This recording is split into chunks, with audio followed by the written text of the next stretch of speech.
Assalamu alaikum. Welcome back to the Dadhood podcast. This is episode 16 with AkhiTweet, aka Mohamed. He is a graphic designer. He's the co-host of the Mind Heist podcast. He is co-host of the Dad's Dunya podcast. He lives in Brighton and he is a father to two sons, two boys.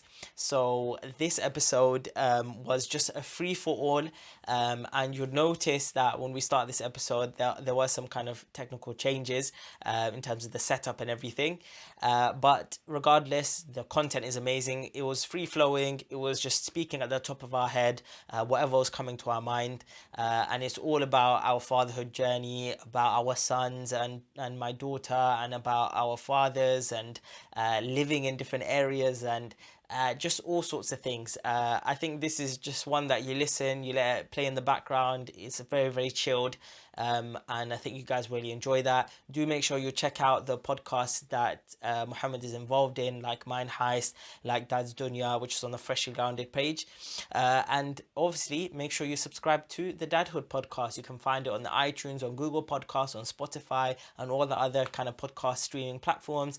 Make sure you leave a like, leave a comment on what you thought about this episode. Bismillah. Assalamu alaikum, Mohammed. Welcome to the Dadhood podcast. Thank you for having us here. You're jumping the gun there. I'm doing a little bit of an intro before you get to say your salams, all right? Now you can say your salams. Wa alaikum assalam wa rahmatullahi wa barakatuh. Thanks for joining. Good to be here. Good to be here, bro. Good, alhamdulillah. I think this is a slightly unique one for me for multiple reasons. One is because those who do watch my podcast can tell that my camera looks a bit different. That's because I'm using my webcam this time, because unfortunately my camera wanted to die on me, and literally a second before we were going to go live it started working again, but qadar Allah. That's one. Second reason is that guest is on the other side of the screen and I'm on one other side of the screen. That usually doesn't happen. And the third reason is that this is probably the only guest that I haven't met in person before. I think we've only managed to speak to each other through online communications, as the world is in 2020.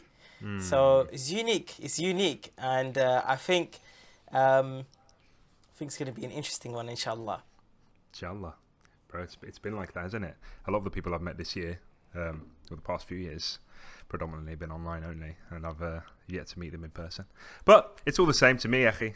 It's all the same to me, inshallah. You know. Do you know what? When I joined a workplace, sort of, I switched jobs sort of maybe at the beginning of this year, around February time, and that was in COVID, all the lockdown and whatnot. Nobody was going to the office, and so all my interactions with everybody at my workplace, all my colleagues, was purely virtual. And then a few, maybe 3 or 4 months later, we decided to kind of lockdown rules eased, and we had our first meeting.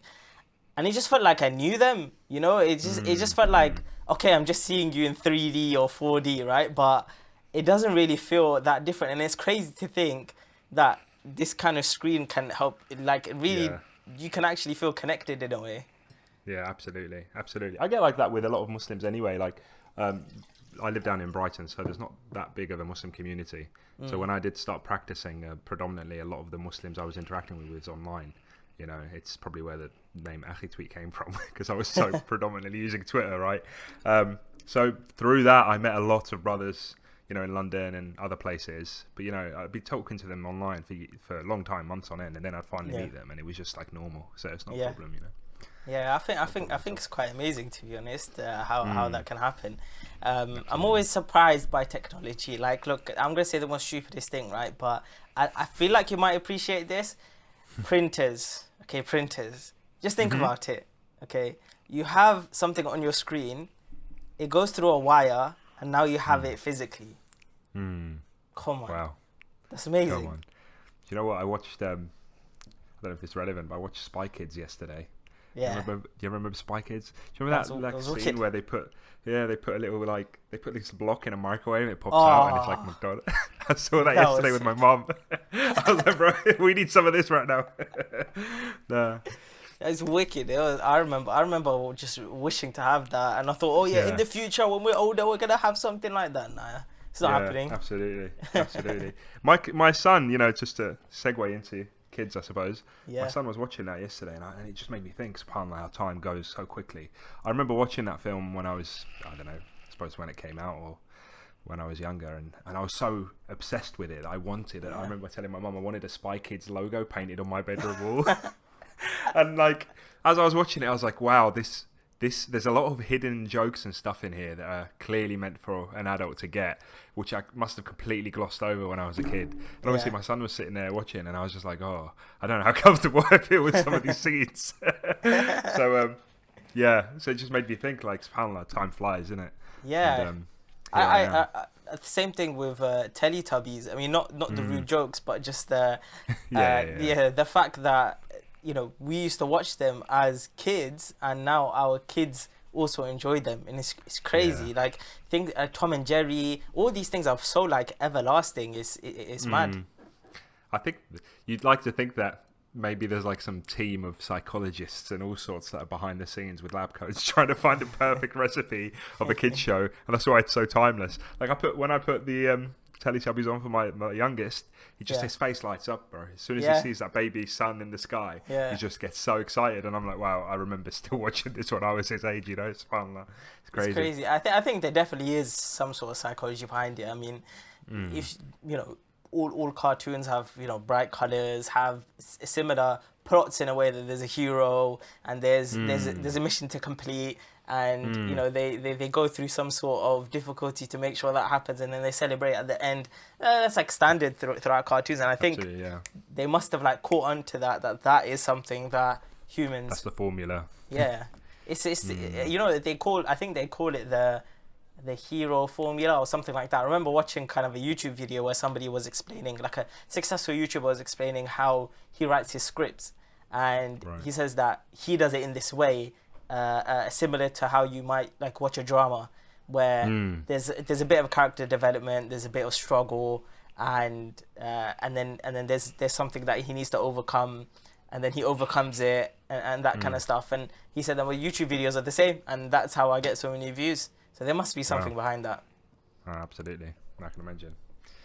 That's it, man. This sort of industry, I suppose, is geared towards success and views, and especially YouTube, I guess, as well. It's kind of gone that way as well. Definitely. But kids love it, man. Kids just soak it up. So, absolutely. On the kids, how many kids do you have, and how old were you when you had them? Oh, God. I stopped counting my age years ago, so I'm not going to remember how old I was, but I've got two boys, alhamdulillah. One of them is 4 years old, and one of them he's coming up to 2, so he'll be 2 at the end of January. So if he's 4, I must have had them when I was sort of 24-ish, 25. Okay. My first. Yeah. I'm 28 at the moment. Yeah. I got married at 24, so I had my first son, not too long after. But yeah, man, it's something I always wanted to do. That was we can go into this, but some people get married for different reasons, right? Some people get married, and I think there's like a percentage of focus on why they're getting married. Some people just really want a relationship with a significant other, and that's kind of their focus. Some people, surprisingly, especially on women, I've noticed, some people can want to get married just to escape the structure of their family home and start a life a bit independently, away from family, away from the house, and do all those fancy things that everybody tweets about, like traveling the world and taking selfies and whatever. And then there's someone maybe like myself who I just really wanted to have a family, and some people do say, oh, you should have waited around, you should have done this, should have done that, you had kids so young and whatever. But that was like why I wanted to have a family straight away, right? I wanted to have a family so I can have kids and get married, and the other way around, I wanted to get married so I could have kids and have a family and stuff. So why did you want to have kids so early? Why not wait? Why not take the usual path of let me build my career, let me get some stability, all that kind of stuff? I think predominantly, so I think a lot of my decisions when it comes to like family and relationships is a lot to do with my own relationship with my father, right? So I think my dad, I am not my dad's oldest child. He was in a previous sort of marriage. He had a daughter who's my half sister, who's a lot older than me. So because of that, there's a big age gap, I think, between me and my dad. And not only an age gap, but also a cultural sort of gap as well. You know, he was born in Tunisia in North Africa. He's done so much in his life in terms of traveling and working and being independent. I think from the age of 17, he was already in Europe, you know. And then before that, when he was in Tunisia, he was at boarding school. There was a lot of like disconnect between him and his father. And, you know, so maybe I think his upbringing and how he, you know, fathers, so to speak, is going to be very different to what we see on Spy Kids or what we see on TV and stuff like that, right? You know, the Western narrative of what dads should be like and whatever. Not saying that my dad was a bad dad, but it was very different.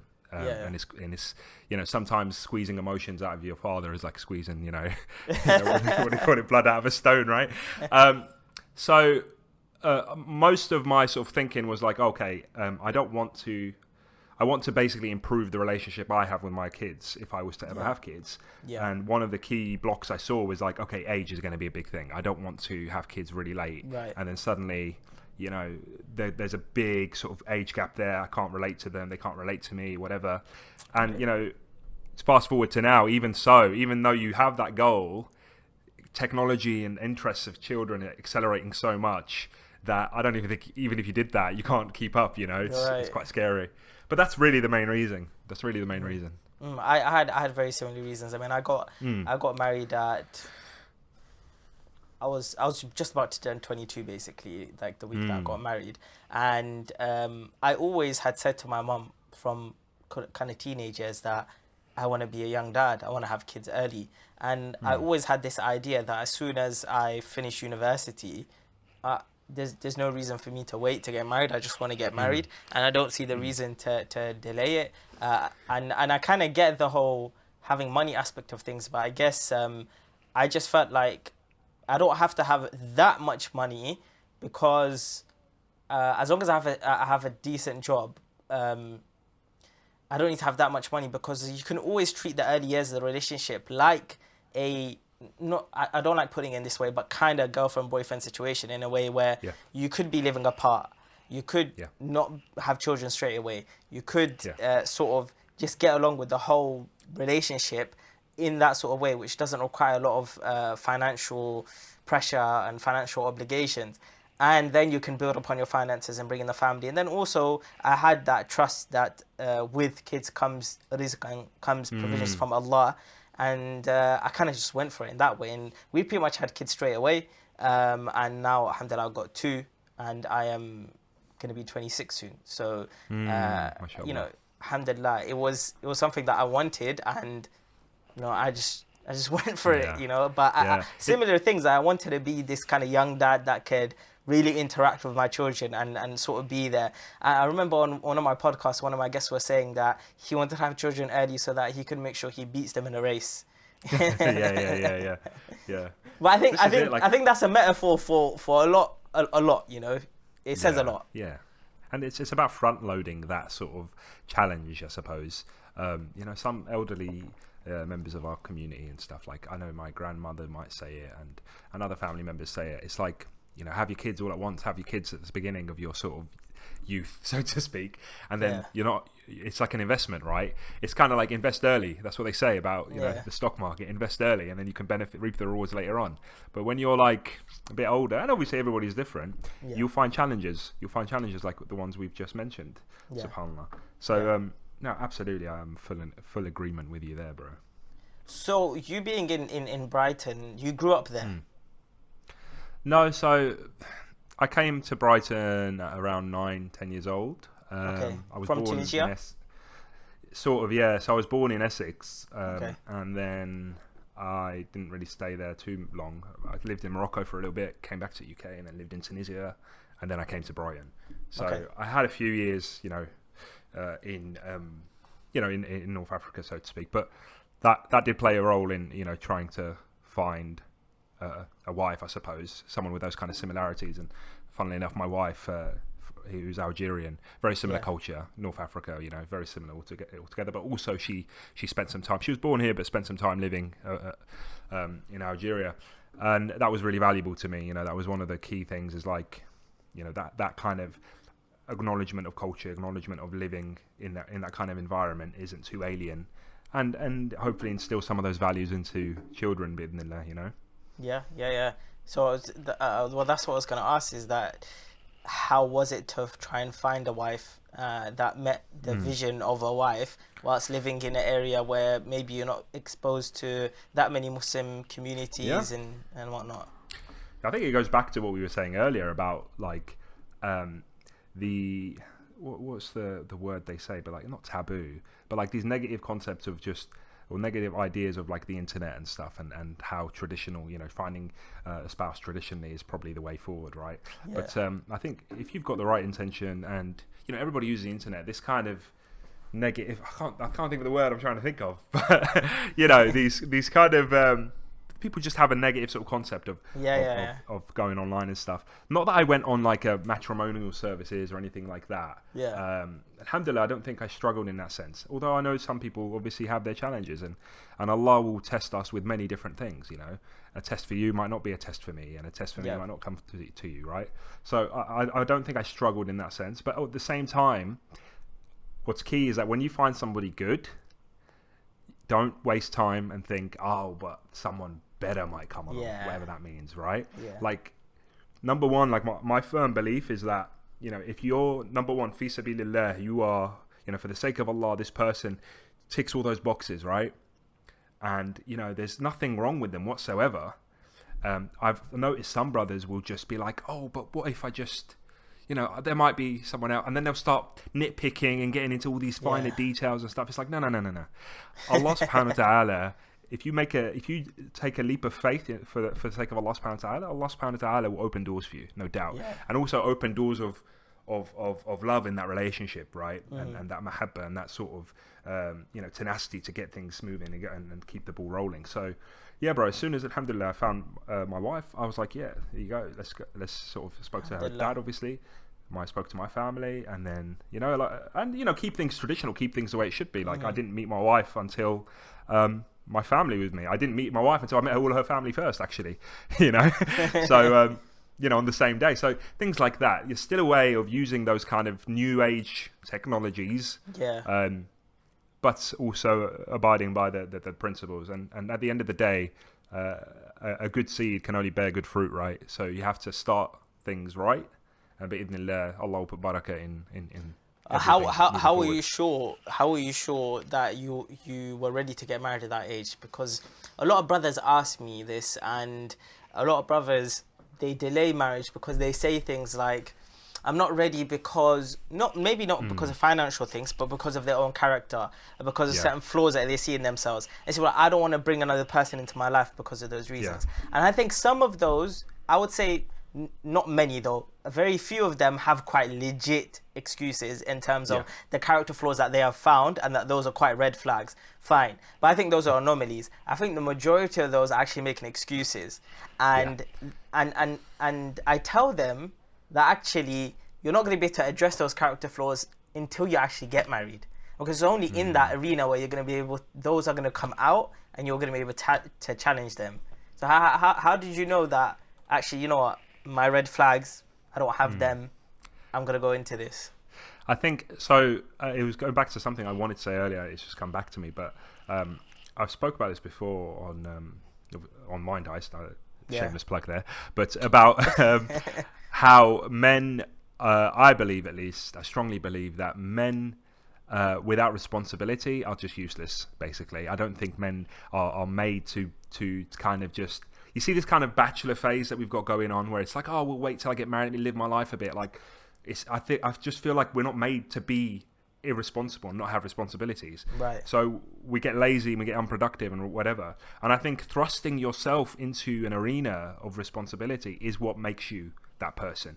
So, nobody's ready to be a husband because nobody knows what being a husband is like. Nobody knows what it's like to be a dad. You can't tell somebody who's never had kids, oh, you'd be a great dad. Like, I mean, you could, but you wouldn't know for sure, right?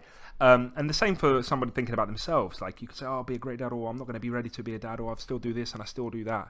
But it's about, putting that armor on and that shield and stuff and getting into that arena, and that's the stresses of that society. And I say stresses not in a negative way, just the pressures, the challenges that sort of cook themselves up around you. That's what shapes you and molds you into being that person, right? And I think that is why, like, that is something I noticed, like, in between, like, university taking up a lot of my time, and I got married, or at least I asked for my wife's hand whilst I was in my last year of uni or something like that. So I was still kind of studying, but predominantly education was, the focus of my life at the time. But I didn't want this long period in between of just like nothingness, just going to work and stuff. And there's, it's incredible. And I advise any brother who's listening who's kind of delaying, it's incredible the amount of sin and disobedience that just gets pushed away just because you've got someone around you, just because you've got that partner around you. And it's not just the obvious things that you're probably thinking of, it's so many other things. As long as you have somebody that also fears Allah subhanahu wa ta'ala, and that's all, and you help them just as much as they help you. There's things that we fall into, there's things that we say, there's all sorts of stuff. You want to maintain a positive persona, especially when you're newly married. The positive persona that you obviously portray when you're getting to know somebody for the first time. You're not going to show them all your dark cards, right? Your mistakes and stuff. You're going to want to keep that up anyway, And that's obviously the general normal rule. Obviously, there's going to be outliers. There's going to be people with specific problems. And, I think those people are going to have specific answers from people of knowledge that will advise them. But as a general rule, as a man, just take that leap. Like, I really don't like it when there's guys that I've known for years and they just make all these dilly-dally, wishy-washy excuses about, like, oh, I have a family one day, and then you just see them, like, I just see them, and I just hate it, but I just find it quite useless. I just, like, there's so much you can give to the ummah in terms of just being a responsible adult. But I don't know, maybe you share the views, I don't know. No. I 100% agree with you, because I find that the main goal that most of the brothers who are delaying it have is a financial goal. They have, I think that's what I find the majority of them saying, is that they want to build their finances. But where is that idea coming from? That building finances is such an important goal that you would also be okay with in those prime years of your life, those 20s, those early 30s. You'd be okay with delaying your development spiritually. You'd be okay delaying your development emotionally. You'll be okay delaying your development in terms of your character, in terms of your mental fortitude, in terms of all these kind of things. Because the arenas of marriage and the arena of being a father allow you to develop so many valuable things in your life, and the only thing that you can see more valuable than that, for some reason, is a status and a career and money. But where is that coming from? For me, yes, money is important. Yes, having a stable career is important. But why aren't the other things also considered just as important, or why they're not considered more important, especially in those prime years of your life where you can actually mold yourself? Because once you get later in your life and you delay marriage to the mid-30s, the late 30s, the 40s, you're already stuck in your ways. And when somebody comes into your life and starts challenging your character, when a child comes into your life and starts challenging the way that you react to situations, you're not going to be able to change that. Even though you understand it, you can see it in front of your eyes that you are reacting badly, you're treating this person wrong. But you've been so stuck in your ways for so long, and you've missed the boat of those prime years where you could have molded yourself, where now it's going to become very difficult. I'm not saying it's impossible. There are stories of people in their 40s, 50s and beyond that do self-reflection, are able to change their character. But I think that's very far, and whatever that word is, few and far in between, or whatever that phrase is, right? But that's what I think. And it's, it's similar. Like, if you take the analogy of learning a language, the older that you get, the harder it's going to be. So why not take advantage of it earlier? It's the same thing when it comes to emotional intelligence and character development and mental fortitude and all those other things. You could, and like you said, for a man, I think those arenas are going to be like the best way to build those for a man is going to be in the arenas of marriage and fatherhood. And to go further, like, You know, maybe the inhibiting factor there, the thing that really is stopping people is this notion of ego, right, and self-importance. And I think you would definitely agree with me that not only getting married, but having kids deletes part of yourself. You know, you have to do like a hard delete on some of your wants and needs, right? And you put yourself last pretty much as you can all the time, you know. And that is probably the only thing I would say that prepare yourself for, you know, for the guys that want to and they're wondering if they're ready. It happens naturally for a lot of people, but maybe some people, I do see frictions in other marriages where this hasn't happened to a good enough degree by the man predominantly, where they have not been prepared to delete their wants and needs or their norms, or they're going out with the boys every other night, right?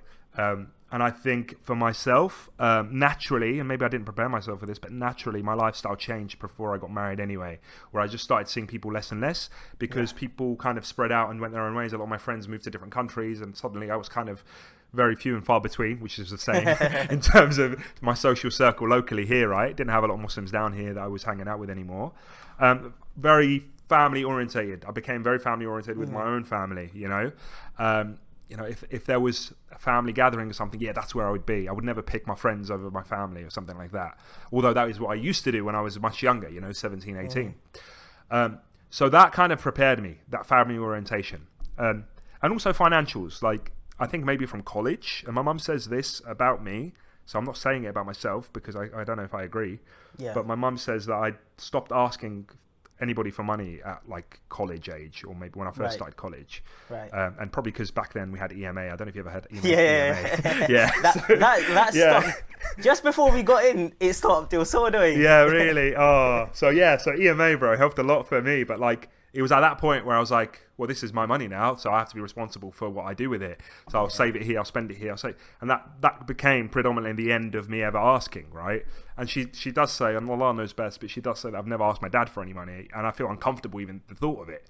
So these are kind of concepts that you have to kind of prepare yourself. If you feel like you're relying on parents a lot for this and that, or relying on others to support you, it's going to be difficult when you have kids and have a wife to provide for. Yeah. And you're like, oh, mum, can you help me out? I've got a... Not obviously extreme things can happen and difficulties can happen, but that shouldn't be your number one, right?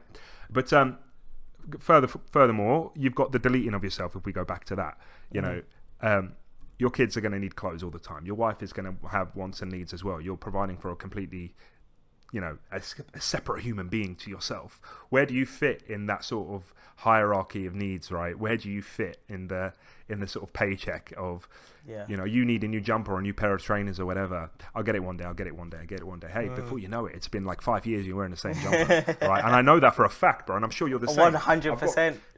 I've got clothes that like just, I don't care about that stuff anymore. And this is a huge contrast from when I was 17, 18, I'd spend money on designer clothes all the time. Same. You need to be prepared to let that stuff go, and that stuff is going to go. And I think that is what stops people, Akhi. I think a lot of people are they just like the dunya a little bit too much in that aspect, you know.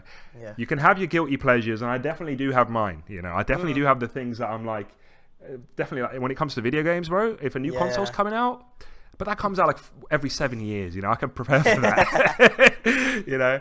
But what about you? Have you got your sort of guilty pleasures? Guilty pleasures. The less the better, obviously, but some people, their whole life is a guilty pleasure, Akhi. Yeah, you know? That's very true. Yeah, I would say probably books. I spend a lot of money on books, and but I try to control it. You know, I make a list, and then I kind of go through that list every so often, and I sort of tick it off. And I try to make sure that I've completed the books that I bought before I buy new ones. Doesn't always work. I might buy like 3 or 4 books in a go, and then I read one, and then I'll buy another 3 or 4 like 2 months later. But that is probably that. And I would say video games were, but it's because I don't know. I think when I had my son is when I found out I didn't have much time anymore. Yeah, and then I had the second one, and I was like, I definitely don't have time. So it kind of dropped down, but it's always there. Like, my PS4 is right here. And even though it doesn't get turned on, it's always there. I have an Xbox 360 from when it first came out, basically. And it still works, you know. And I haven't let GameCube, I haven't let that go. It's all there, but I'm just not playing it, which might be a bad thing. This is it. These are the drives, like, these are maybe the only thing left in me that kind of, I like sometimes I have a moment. Obviously, we'll have our moments where it's just like, oh, if only I wish, like you mentioned the GameCube, bro. I remember like in my head, I've been trying to get a GameCube for so long, but I refuse to actually spend the money because I know I'm not going to touch it. Right? But like you're absolutely right about time, and it's not even something that you consciously want to do. It's just the fact that you physically don't. When the kids are in the living room all day, and whether they're using the TV or running around or whatever, you're just not going to sit down and be able to do anything like that, right? Of course. And then by the time they're at bed, and like you turn that on, and you're like, oh, I'm even too tired to even do anything. Yeah. Let me just, do you know what I mean? Let me watch a lecture or something, and then I'll fall asleep. Yeah. And then obviously the rights of the wife, of course, Akhi, you need to spend time with your wife, and there's only a few hours after the kids are asleep that you can even sit and have a chat about how her day was, right? So, but at the end of the day, but I don't think, you see, I feel like brothers who are not married might be listening to this and thinking, yeah, well, you see, that's why, it just sucks. Marriage just sucks, right? Yeah. And the thing is, it doesn't. It's not even. What we're saying is not that we are not enjoying it. Actually, doing all of these things in terms of watching over your kids, spending time with your wife, giving up what you might have wanted to do, like play a game, to do those things, actually, it doesn't hurt. It's actually something that that you should do and you want to do and you like to do it. Because like you said, it goes back to that point of you get a satisfaction of fulfilling that responsibility as a man. And that satisfaction actually drives you to do those things, even if you have to give up the kind of little guilty pleasures that you want to do. And I think just going back a little bit further to what you said, I can't remember if I said it or you said it, but just the point on the delaying. And you said, you said about that, they like the dunya a little bit too much. Yeah. And I think that is a big part, because tying that into what I said about the whole money thing and the finances thing, I feel like a lot of brothers think that once they have wife and kids, the finances is what is going to solve everything. The finances is like, okay, if my kids need something, then they're going to get it. If my wife needs something, then she's going to be able to get it. And I think they falsely use that to say that, yeah, see, I'm going to give up my guilty pleasures in order to provide for my family, because now I've built the money in order to do that. But I think what they're missing in this understanding is that it's not just the finances that are going to help that marriage to be successful. It's going to be all of those other things in terms of your emotional capacity, your mental capacity, your character, and all of these types of things, how do you react to certain situations, that is going to help that marriage to be successful, as well as the finances. And I feel like I think that maybe they just think if we throw money at it, the same way that you can just throw money at the dunya and solve your problems, they think that if I just throw money at my marriage, then I'm going to be ready for marriage and it's going to solve everything. And so they delay all of that to build that finance, because that's what they think is the most important in the marriage. But in that process, they don't develop all these things in their character and in their attitude that is actually going to help them within that marriage and help it to be successful. Yeah, I think you'd be surprised, actually, how many people talk about building finances before they get married, but because they've got nobody to spend that money on, they end up wasting it and spending it on themselves in ludicrous ways, and it's all a bit empty words, really, isn't it? Yeah. When you have a responsibility, going back to the arena talk, getting into that arena, and you have a responsibility, you will second guess everything that you spend, and that's a good thing, because we should be looking at our money, just how Allah subhanahu wa ta'ala reminds us in the Quran about how we'll be asked about all these blessings, right? So that £10 note that you could spend on, I don't know, something stupid, as a dad, as a father, as a husband, you're going to second guess and be like, but Suleiman needs a new jumper or a PE kit or whatever it is, that's better. And I'm not going to be, I can confidently spend that money on my children, on my family, and be content with that, right? But outside of that realm, as a complete bachelor, where's the pressure coming that I'm going to judge my expenditure myself? I'm not going to do that. I'm just going to get takeaways every night and spend it on the fancy clothes, and this is it, right? Get an Uber everywhere. Allah knows best. Exactly. Subhanallah. What do you think challenged you the most when you had children about yourself? I think it's being the right husband for my wife. You know, I think there is a notion, and obviously maybe it's a cultural one, whatever. But you know, the wife takes care of the kids, and the man goes out and does the stuff, right? Gets the money in and whatever. And my father wasn't maybe, my father didn't change nappies. He cooked though. My dad cooks a lot, so that was something I was like, oh, that's pretty cool. Apparently that wasn't a big thing, like that didn't happen a lot, but I grew up with that being a norm, right? My wife found it really cool and cute that my dad would cook dinner and stuff. So she was like, oh, that's awesome. So I was like, yeah, that's normal. Why isn't that normal? But anyway, but like other things like with kids, like nappy changing, giving them baths, wiping their butts in the toilet, the stuff that people think about that is a daily thing. I was like, I knew that I wasn't going to object to doing that, but at the same time, I wasn't like, that wasn't normal for me, right? Sure. And then obviously when you get two kids coming along, then it's like a juggling act, it's like, oh, you hold this one, I hold that one, that kind of thing.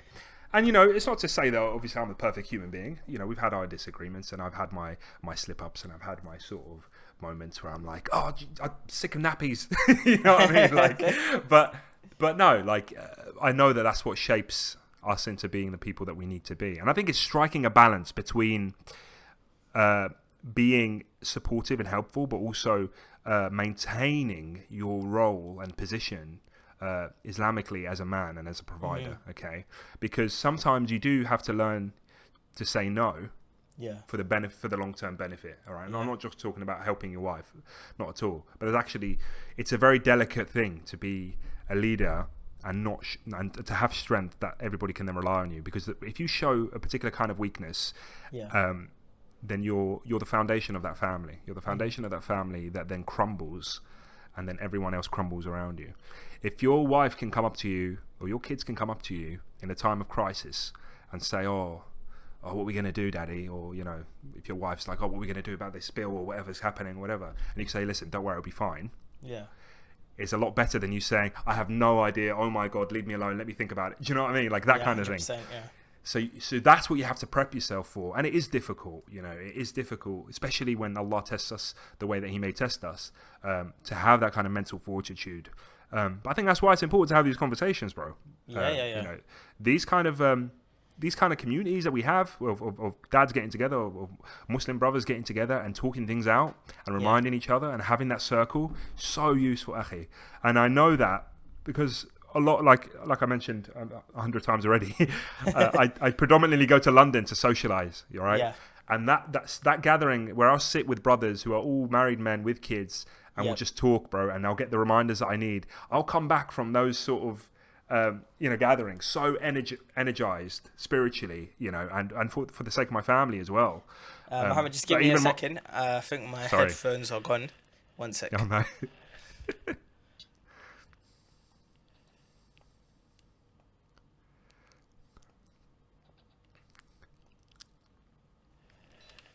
Speak. I can't hear you now. Can you speak now? Oh yeah. How about now? No? Can you hear me? No, I can hear you. Yeah, there's a bit of a delay. Oh, really? Where is this? Do you want to pause it? Oh no, it's back. It's okay. It's 1-1 again. Are we good? We're good? Yeah? Okay, we're good. Okay. Good. We can carry on. So let's go back to the point where you said that you go to London for your social gatherings. Yeah. So we were saying how it's so important to have these conversations and to be able to discuss the responsibilities that men should have to their families with other Muslims. And this podcast is one example of that kind of outlet, right? But I was saying how I predominantly go to socialize in London, and that's where I see the majority of my Muslim brothers, so to speak, and we talk and stuff. And I'll come back from those gatherings so spiritually energized for the sake of my family, for the sake of Allah, of course, that I can actually give back to my family in a positive way. And I remember it got to such an extent that my wife would say to me, are you not meeting up with your friends this week? Like, we'd go up to London, I'd stay with my in-laws. She'd be like, oh, you're not going to see your friends? I'm like, I'm not sure. She goes, no, go. When you go, you always come back in a really sort of like positive, energetic, whatever you want to call it, mood. So she would see the benefit. And, it does, after I see them, and it'll go like a week or 2 weeks without seeing them, like I kind of fade a little bit, and I've got to Yeah, and it's hard, bro, to do it on your own, all on your own for a long time. And I think that's why the community element of brotherhood is so important. And I think, obviously, with a balance, once you're a married man with kids, if you're a father and you're hanging out with people predominantly who haven't got kids and haven't got the responsibilities, I think it takes more away from you than it does benefit you. 100%. So I think you have to make that transition into your social life should be surrounded with positive sort of people that have those experiences, have those responsibilities, and you can share with each other and borrow from each other as well. Yeah, I think that what you said is so key about making sure that your wife and your family see a positive effect from things that you do outside of the home, and then they see that positive effect when you return, because that's what's gonna. For those of you who are afraid about, when you get married, you're not gonna be able to see the boys. This is the top. Hack and trick to making sure that it continues is to make sure that there is a positive effect when you come back home. But that's it's not really a trick. It just means that you need to make sure you're surrounding yourself with the right people. And I remember one of my teachers said this. We would go away sometimes on a weekend to do like a retreat. We would learn certain things, Islamic, go through some books and whatnot, and do some activities with the brothers, and then come back. And he would always say every time that every couple of months that we do one of these retreats, say make sure you go back to your family in a positive mood, because they're gonna link you going away to learn about your religion with you serving them better when you come back. And so when it gets to a point where you need that time away, actually your wife is going to appreciate you going away and having that time the same way that your wife reacted.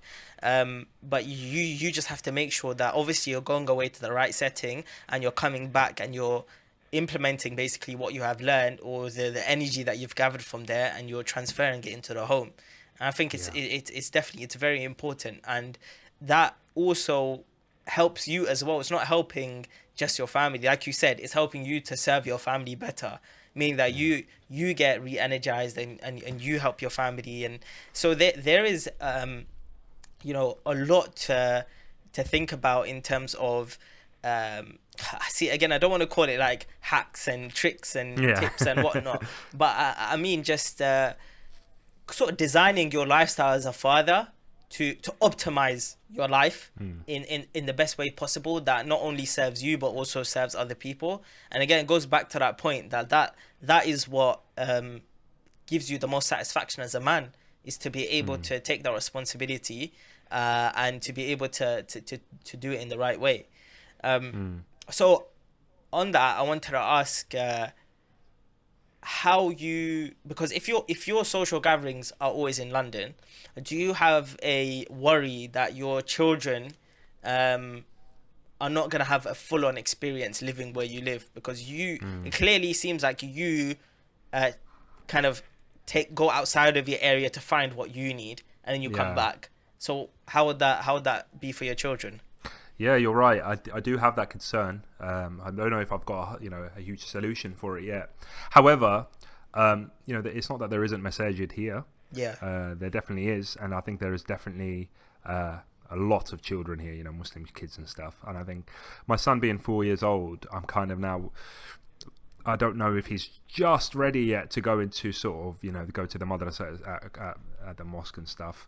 I'm waiting for him to kind of just see a bit of settle down, and whether it will happen, I don't know, but we'll see. But I'm juggling that because I've never experienced that myself, right? So I've never been to like madrasas and stuff like that. I wasn't enrolled. I wasn't, so I don't know what 100% will look like. Maybe what I should do is actually just go and sit at the masjid at one time and just observe and see what the kids are like there, and how lenient the you don't want to send your son to the madrasa and he's just going to tear the place apart and then you have to go and face the sheikh later, right?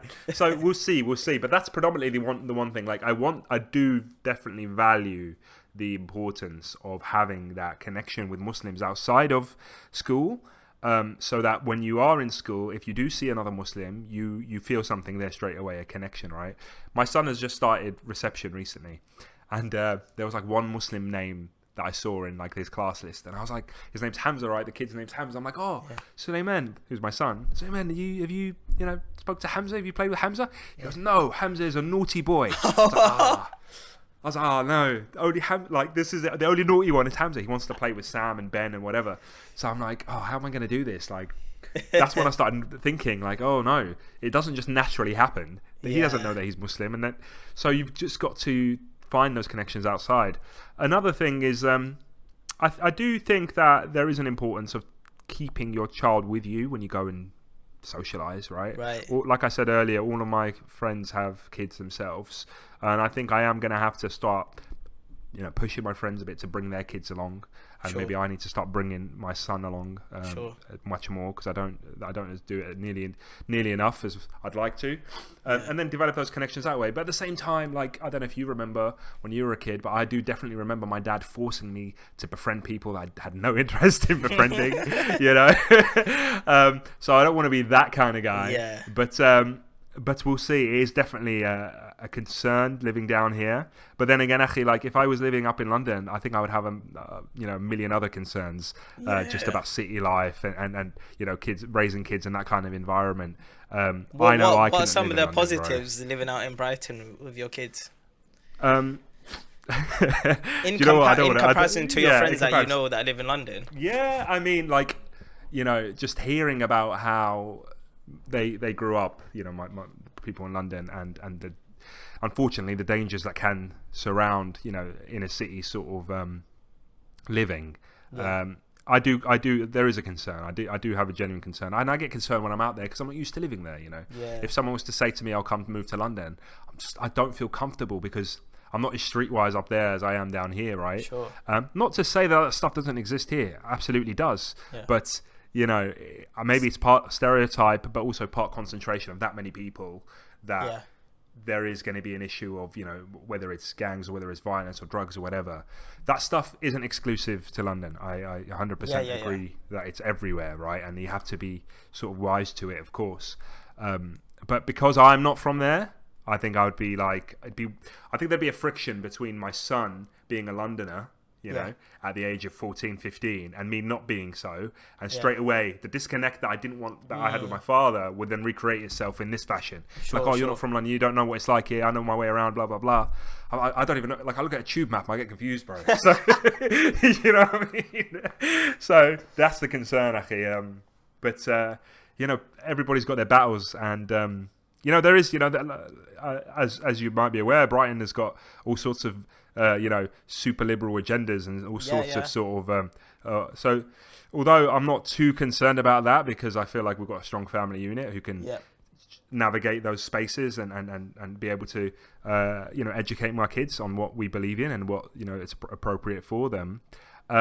It is also a challenge, and I think similarly I speak to brothers from London and they're like, oh, I don't know how you could live in Brighton because of X, Y, Z, I don't know, I wouldn't want to raise my kids there. But everybody's got, as long as you know the area that you live in, Akhi, and you can navigate it, and we've got the benefit of the age thing, then we should be bi'idhnillah prepared for those challenges. I mean, I've lived within. Just dropped my cup. I've lived in and outside of London. When I grew up in sort of northwest London.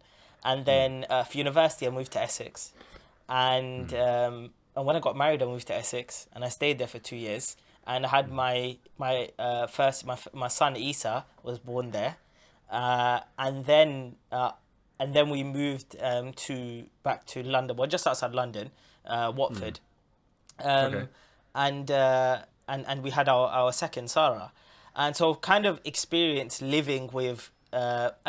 Obviously, he was quite small, but I was living with a community that was outside of London, in Essex, sort of predominantly white area, one masjid, close-knit Muslim community. But I really enjoyed myself there. I grew up in London, but then I moved out to have sort of married life in Essex, and being in that area, which is not within this kind of congested city, and I really enjoyed it. I was still working in London, but I enjoyed getting on the train, leaving work, arriving in Essex, and just feeling like this is chill. It's not so congested, and it was very clean, and there was there wasn't much light pollution, and there was a lot of greenery, and it just felt like this is my own space, and it's like it felt like I could treat this as how I wanted to treat it. Like, whereas living in London, because I grew up there, it's kind of like there's sort of a baked in mindset of how I need to behave in London, or how I need to navigate myself in London. Whereas this is a whole new space, and it doesn't have that baggage, and it's not very congested. So it's kind of like I can make it my own. And so when I was kind of navigating that area and getting to know the Muslims there, and just living my life there, I found there was a lot of benefit. It gave me a lot more headspace. It just opened me up to the opportunities that can exist outside of London. Because growing up in London, you become very London centric. Like, London's the best city in the world. It has everything. We've got the Oyster card. We've got the tube system. We've got all the jobs. We've got all the masajid. We've got da da da da. Do you know what I mean? It becomes like this is the perfect place in the whole entire world to live, and then nothing can top it. But you don't really know that because you haven't experienced anything outside of it. And as soon as this wasn't that far. Essex isn't that far outside of London, right? Yeah. I can get into London within half an hour. But even just going that half an hour outside of London and experiencing a more kind of town sort of, rather than a city sort of experience, a town sort of experience, it gave me this sort of, I don't know, different understanding of how I can navigate, how I want my children, maybe how I'd want them to grow up in this area, how I might interact with non-Muslims in this area, how I might interact with the Muslims in this area, because it's actually quite different. It's only sort of one community, really. It's not split into different groups.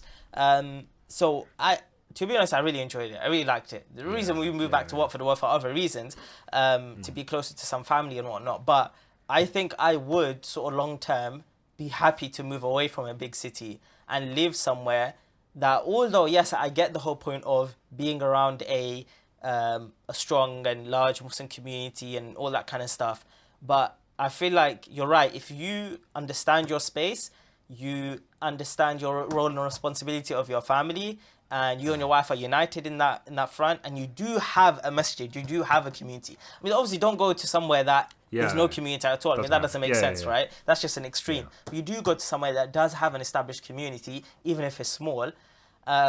But there may be a lot of benefits, other outside of that, in just in terms of being outside of the city, outside of the pollution, being an area of greenery, it being open, having the opportunity to establish that community a bit more, having the opportunities to interact with the non-Muslim community there.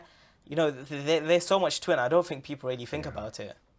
Absolutely. I think making the London, Muslim, the concentration of Muslims in London, making that a special occasion to visit puts a lot more value in it. When I was younger, bro, a takeaway was something really special, right? A takeaway was like, you'd have it once in a while, and it was like, oh wow, we're having a takeaway, this is so cool. But now, like, when you're independent, you're kind of like getting it every time. You just can't be bothered to cook, and it just loses that specialness, right?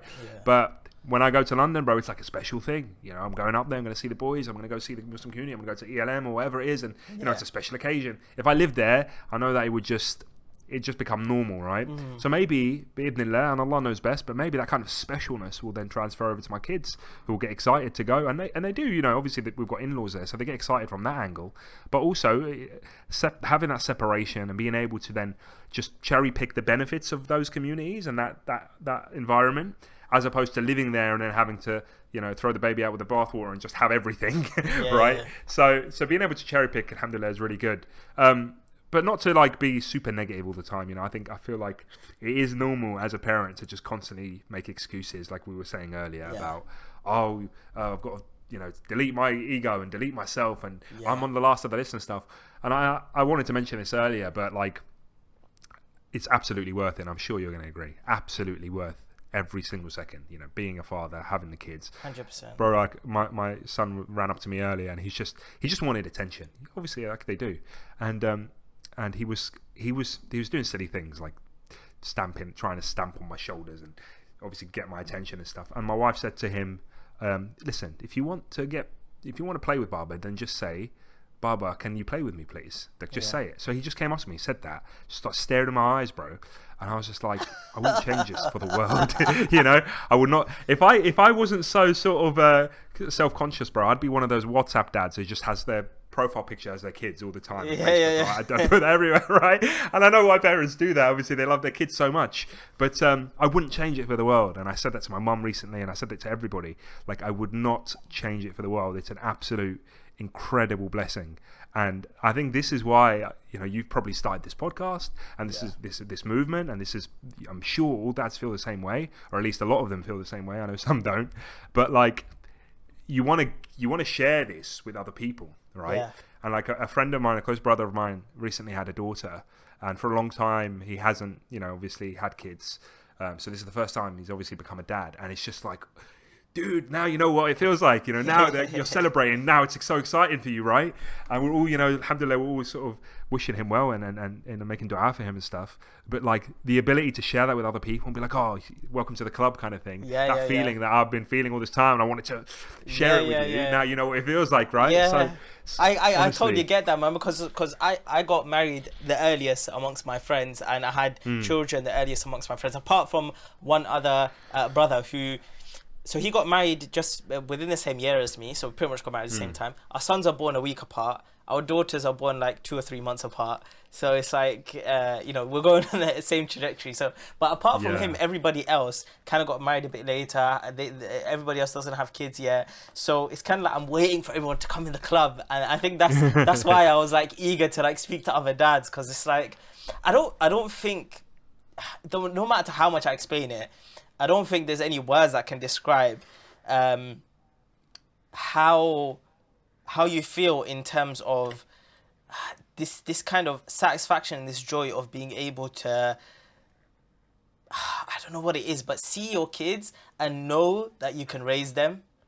You know, I think only fathers can kind of understand what I'm saying, but just having that connection to know, like, this is you know, my produce. And I've got this responsibility over him or her, and I'm going to be able to, you know, help them get to where they need to be going. And of course, within that is tawfiq of Allah, and Allah is the one who plans everything. And there is also, you know, knowing that it's a big responsibility, and that when things go wrong, you know, you have to rely upon Allah. You have to make sure you're fixing whatever you're doing wrong. Of course, there's all those things, but putting those things to the side, because I think those things, you can't make them so predominant in your mind, because you have to believe that Allah will take care of things. You can't always be so pessimistic about it. And I'm always, like, my wife also says I'm the optimist in the family, but the way that I see it is like, this is a beautiful thing of being able to see this child and know that I'm going to be able to influence this child and get them where they're supposed to be. I, you know, like I said, I can't find the words, and I don't think even if I found the right words that people would understand it, unless that they are fathers. But it's like absolutely incredible. I feel like maybe the only other way to explain it is like, if you're trying to chase like a really high flying career, it's like what you imagine you feel when you get to that top point in your career. You could feel that right now with just looking at your children and seeing them grow up in front of you, you know? Yeah.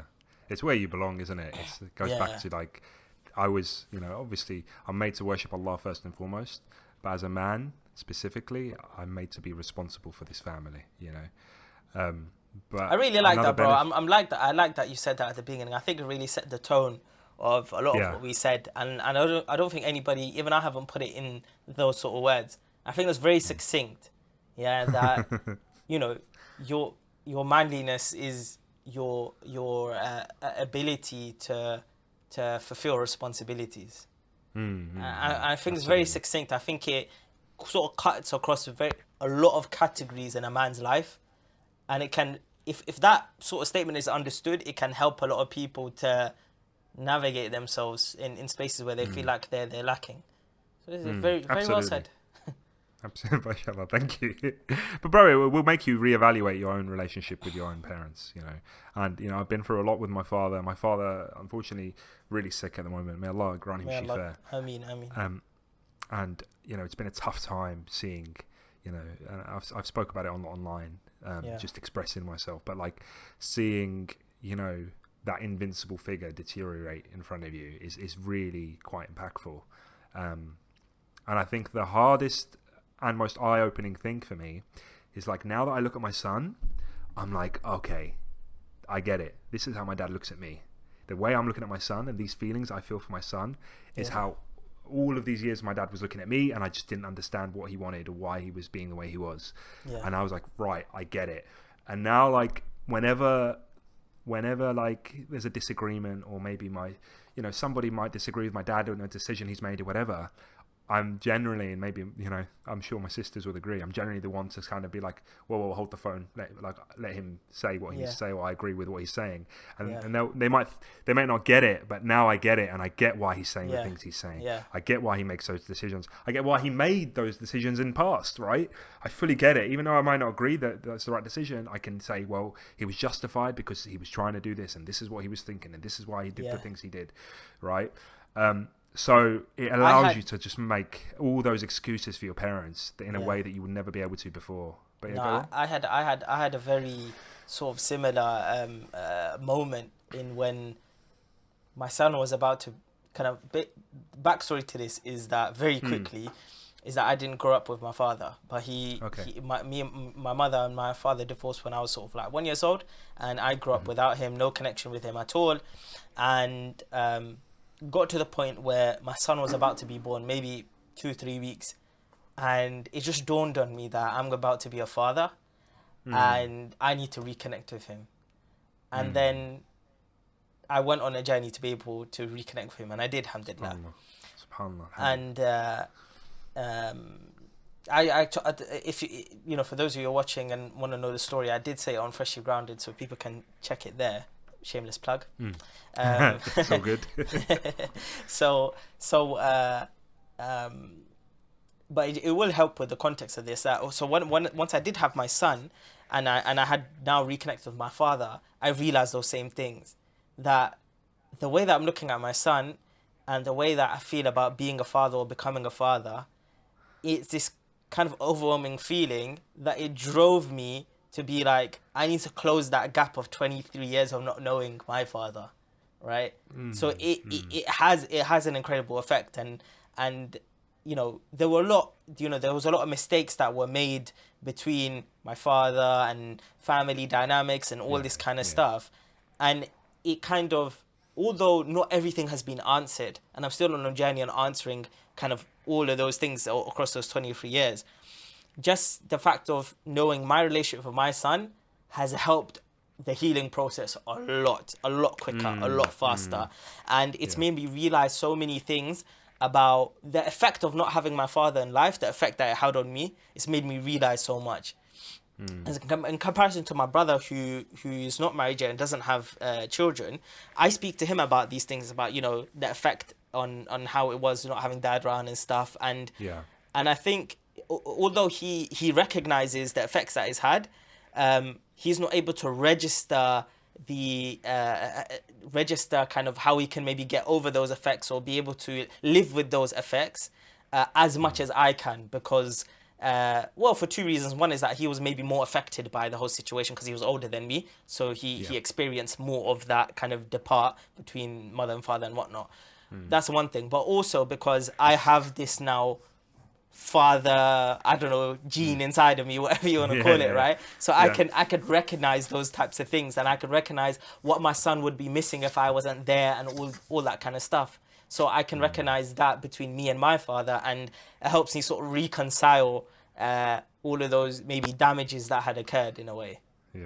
MashaAllah. May Allah bless you, bro, because honestly I think that's admirable. I think there was no doubt must have been a void for you growing up, and seeing other people around you, having a relationship with your father and stuff, but actually you turn that void into a drive to then provide it to the next generation and be a father for your kids, right? And then knowing how important it is and valuing it, right? Valuing how important it is an incredible thing to then pass on, subhanallah. And may Allah continue to allow you to be a good dad and a better dad, and every day make you better, bro, because that's I think it's as I was speaking about my father, no doubt I didn't think about the people that don't have fathers in their lives and haven't had that. And that's, once again, it goes back to all of these communications that we can have, and this sharing that we can have can make us appreciate what we didn't. And many brothers now will listen to this and they haven't got kids, right? And they might have their fathers with them and their parents with them, and they won't be able to truly appreciate them in the way that they would if they